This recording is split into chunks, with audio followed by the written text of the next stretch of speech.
Qala fabima aghwaytani la'aq'udanna lahum siratakal mustaqim. Ya, qala, maka syaitan itu berkata, bima aghwaytani, karena engkau telah menghukumi aku tersesat. Nah, ini jahatnya.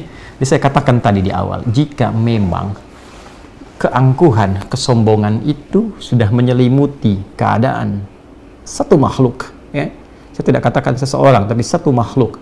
Bahkan kalangan jin sekalipun, jangankan manusia, jin sekalipun, jika tertutupi oleh sifat kesombongan itu, maka potensi untuk mendapatkan pencerahan yang mengembalikan pada kebaikan, untuk mendapatkan hidayah yang menggugurkan semua potensi buruk untuk menjadi baik, itu akan menjadi sulit didapati.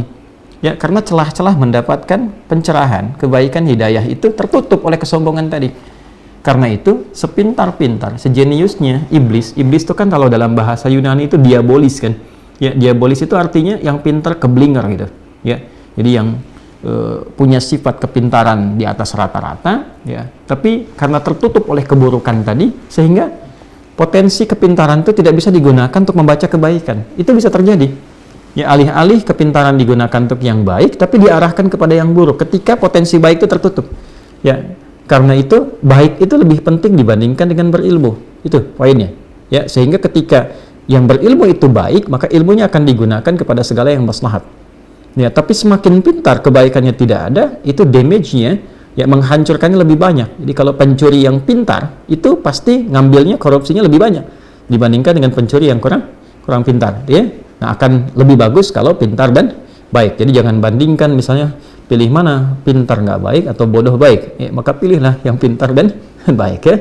Nah, kembali ke sini. Karena engkau telah menghukumi aku sesat, ya Allah, itu kan, menghukumi aku ini terjauh dari rahmatmu, fabima aghwaytani. Ya, ghawa itu kan sesuatu yang melampaui, ya, sesuatu yang lewat dari batas, gitu ya. Ya, sesuatu yang tidak biasa. Aghwa itu menghukumi sesuatu yang telah melampaui batas, ya, sesuatu yang kelewatan, gitu kan. Ya Allah, engkau telah menghukumi aku kelewatan, ya, aku tersesat, aku bersikap yang kurang bagus, gitu kan. Nah, tertutup dia oleh keburukan tadi, la'aq'udanna lahum siratakal mustaqim. Karena itu aku putuskan, ya, aku ingin buktikan, ya, kehebatanku itu, kata syaitan, ya, keangkuhannya dia ingin buktikan dengan apa? La'aq'udanna lahum siratakal mustaqim. Aku akan cegah mereka untuk mendapatkan jalan petunjukmu yang benar, ya, jalan petunjukmu yang lurus. Ya, ini yang menjadikan kita setiap waktu memohon kepada Allah dijauhkan dari syaitan supaya konsisten pada petunjuk yang benar itu. Makanya kita baca tuh sehari 17 kali. Ihdinas siratal mustaqim, ihdinas siratal mustaqim, ihdinas siratal mustaqim. Ya, apa di antara faidah itu? Supaya Allah berikan kita kekuatan untuk melawan bisikan-bisikan setan. Itu di antara faidahnya. Jadi kalau Anda bertanya kenapa kita membaca, ya, ihdinas siratal mustaqim, ihdinas siratal mustaqim 17 kali dalam sehari, ya, dan di setiap waktu, setiap pergantian waktu. Dari mulai subuh, kemudian ke zuhur, siang, masuk ke asar, sore, maghrib menjelang malam, ke isya, kita minta sama Allah, ya Allah, ya, berikan aku kekuatan, tunjukkan kepada kami, ya Allah, petunjukmu yang lurus, petunjukmu yang benar. Ya, untuk minta kekuatan, supaya ditanamkan dalam jiwa kita. Nanti saya akan bahas apa kaitannya dengan keadaan jiwa. Karena syaitan itu akan menanamkan pada jiwa, memberikan bisikan, yang ini lebih bagus, ya, jangan ambil yang ini yang lebih ideal, dan sebagainya. Sehingga alih-alih misalnya seorang hamba menunaikan sholat, dia bisa tinggalkan sholatnya untuk mengejar sesuatu yang tidak penting. Ya? Kan ada sekarang orang mengejar untuk dapatkan satu peluang pekerjaan dan tega meninggalkan Jumatnya hanya untuk menjaga, ya, toko tertentu misalnya, atau jualan tertentu misalnya, yang dia pun tahu sebetulnya rezekinya di tangan Allah. Ini aneh memang orangnya. Dia sudah paham rezeki di tangan Allah, Allah yang memberikan rezeki kepadanya, tapi dia mengerjakan perbuatan yang menjauh dari Allah dan tidak disenangi oleh Allah Subhanahu wa ta'ala. Itu bagian dari godaan. Itu ditanamkan kepada jiwa. Makanya orang-orang yang sering sholat terkoneksi dengan Allah Subhanahu wa ta'ala, ya kan?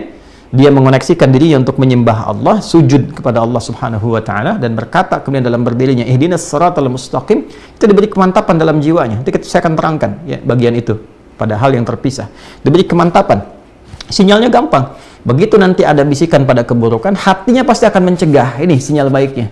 Jangan lakukan ini nggak bagus. Jangan lakukan itu, kok akan celaka, kok akan begini. Itu kemantapan yang dimaksudkan. Nah, di sisi lain, syaitan, ya, telah bersumpah, dia berkata, la'aq'udanna lahum siratakal mustaqim. Ya, itu bahasanya menggunakan kata la'aq'udanna, itu sudah menggunakan tekad kemudian diisi dengan nun taukid tsaqilah lagi.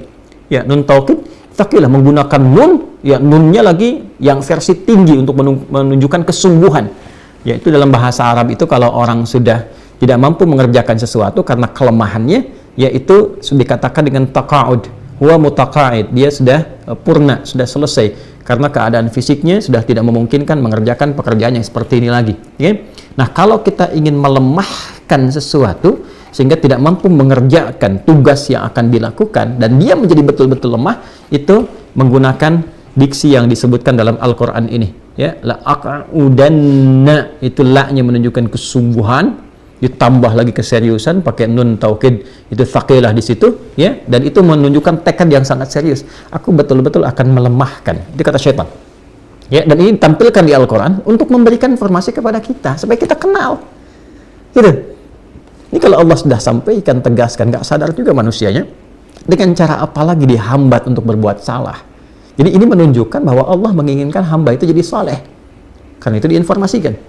Ya, syaitan berkata, diinformasikan di sini, syaitan berkata, aku akan serius, bersungguh-sungguh melemahkan setiap potensi manusia untuk mengikuti petunjuk Allah yang benar.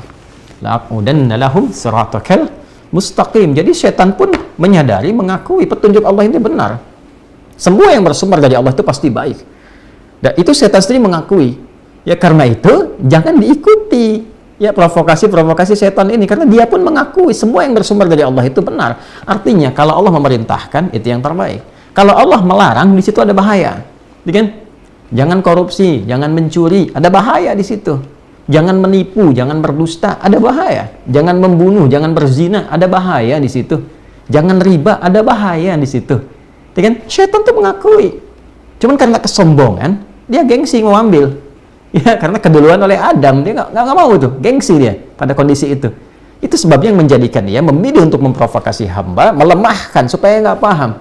Ya, jangan mencuri, diberikan gambaran-gambaran seakan untuk dengan mencuri itu jadi lebih nikmat, jadi lebih banyak, jadi lebih elit, jadi lebih luar biasa, pengaruhnya hebat, harta dapat datang dengan cara yang cepat, banyak lagi, sehingga semua diangankan, digambarkan, lupa dengan petunjuk. Itu yang dimaksud la'aqudanna lahum. Ya, saya kelihatannya lebih enak. Jangan zina, tetap aja ada yang zina. Karena digambarkan gitu. Tahu, dalam hati kecilnya tahu mencuri itu salah, korupsi itu salah, zina itu salah. Tapi kenapa masih dilakukan? Ini problemnya. Karena nggak kenal dengan cara kerja syaitan ini. Nggak kenal. Ya, jangan riba, masih riba. Ya kan? Jangan zina, masih zina. Tiap hari berita kelihatan, ini selingkuh dengan ini zina, ini begini, ini begitu. Ya kan? Jangan korupsi, tiap hari kita lihat berita, ini pencurian, ini penipuan, ini korupsi sekian, ini begini. Masih terjadi. Kenapa? Boleh jadi karena kurang dekat dengan Allah. Ini. Ya kan? Bahasa gampangnya kurang ibadah, kurang sholat. Jarang baca dengan benar ihdinas siratal mustaqim. Sholatnya nggak khusyuk. Kelihatan kayak yang sholat, tapi nggak khusyuk. Nggak fokus dalam sholatnya. Sholat pun karena ada motivasi tertentu saja. Nah, ini problem, itu juga ada dalam Quran. Ada orang yang sholat itu karena motivasi tertentu, karena ria, pencitraan, karena ngejar sesuatu, disebut dengan celaka. Kasihan, fawailul lil musallin alladzina hum an salatihim sahun alladzina hum yura'un. Ada lagi sifat nifaq, munafik, kelihatan, ingin cepat-cepat, ingin buru-buru, karena tuntutan tertentu saja. Motivasi sholat pun karena ingin mengejar dunia. Itu problemnya.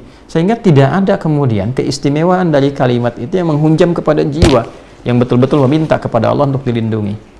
Ini poinnya. Dan dahsyatnya apa? Di ayat ke-17 ya teman-teman, thumma la'atiyannahum min baini aydihim. Kan? Kemudian wa min khalfihim wa an aymanihim wa an syama'ilihim wa la tajidu aktsarahum syakirin. Ini poinnya. Ya. Dan dia betul-betul sudah bertekad karena menggunakan lam tadi, kemudian nun taukid, tsaqilah di akhirnya. Ya, nun taukid tsaqilah itu menggunakan tasydid di atas nun berharakat fathah. Ya, untuk menunjukkan satu kesungguhan yang sangat luar biasa. Aku betul-betul bertekad dengan segenap kemampuan akan melemahkan hamba itu, ya, supaya apa? Supaya tidak mendapatkan petunjuk dari Allah, dan saat yang bersamaan, ini poin yang paling besarnya, aku pastikan semua sifat pelemahan itu akan aku kuasai dari semua arah yang memungkinkan manusia beraktivitas, yaitu dari depannya, dari belakangnya, kanan dan kiri. Ya, kenapa nggak atas dan bawah? Yang pertama, pada umumnya manusia nggak ada yang beraktivitas ke atas. Pada umumnya ke depan, ke belakang, ke kanan, ke kiri. Itu ya, pada umumnya. Nah, nggak ada yang beraktivitas ke bawah. Ya, pada umumnya ke depan, ke belakang, kanan, dan kiri. Yang kedua, ada yang menafsirkan bahwa atas itu adalah jalur petunjuk. Ya, jalur yang diberikan oleh Allah untuk memberikan hidayah. Jadi nggak akan menentang itu secara langsung, nggak akan frontal. Ya, kalau nggak tersambar halilintar tuh. Ya, selesai gitu. Ke bawah pun jalur kematian, ya sudah meninggal nggak digoda lagi. Ya, nggak ada kerjaan setan yang stres tuh kalau masih menggoda orang yang sudah meninggal dunia, nggak ada kerjaan kan. Ya, jadi atas dan bawah tidak terganggu di situ, tapi depan, belakang, kanan, dan kiri, semua potensi arah yang dituju manusia nggak akan lepas dari was-was atau provokasi yang ditimbulkan dari syaitan.